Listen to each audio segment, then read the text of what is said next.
खौफनाक हवेली की दास्तान गांव के किनारे एक पुरानी हवेली थी जिसे लोग खौफनाक हवेली के नाम से जानते थे। यहाँ की दीवारों पर सदियों की धूल जमी थी और खिड़कियां हमेशा बंद रहती थीं। लोग कहते थे कि रात के समय वहां अजीब आवाजें आती थीं जो किसी की चीखें लगती थीं।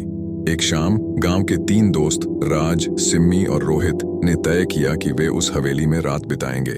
गांव के लोग उन्हें मना करते रहे, लेकिन उनकी हिम्मत ने उन्हें आगे बढ़ने पर मजबूर किया।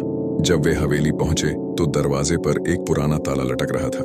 राज ने उसे तोड़कर दरवाजा खोला। अंदर कदम रखते ही सर्द हवा ने उन्हें घेर लिया। कमरे की दीवारों पर पुरानी तस्वीरें थीं जिनमें के चेहरे हमेशा उन्हें घूरते थे। चलो ऊपर चलते हैं, राज ने कहा।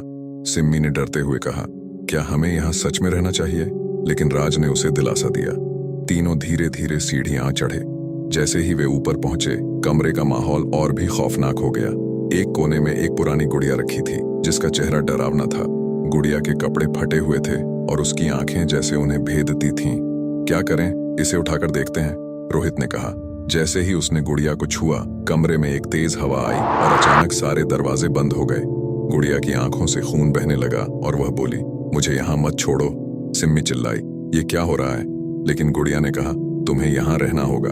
तीनों दोस्त डर कर पीछे हट गए। अचानक दीवारों पर अजीब अजीब आकृतियां उभरने लगीं। राज ने कहा, हमें यहाँ से भागना चाहिए, लेकिन दरवाजा अब नहीं खुल रहा था।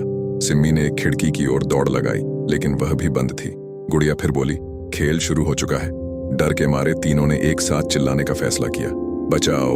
उनकी आवाजें हवेली के सन्नाटे में खो गईं। अचानक गुड़िया ने हंसते हुए कहा, अब तुम मेरे दोस्त बन गए हो। राज ने हिम्मत जुटाई और गुड़िया को फेंकने की कोशिश की।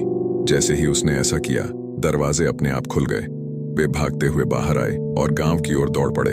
गांव पहुंचकर उन्होंने पीछे मुड़कर देखा। हवेली की खिड़की से गुड़िया उन्हें घूर रही थी। उसकी मुस्कान अब और भी भयानक थी। उस रात के बाद गांव के लोग उस हवेली के पास जाने से कतराने लगे। राज, सिम्मी और रोहित ने उस खौफनाक गुड़िया की सिसकियां कभी नहीं भुलाईं। हवेली का साया हमेशा उनके मन में बस गया।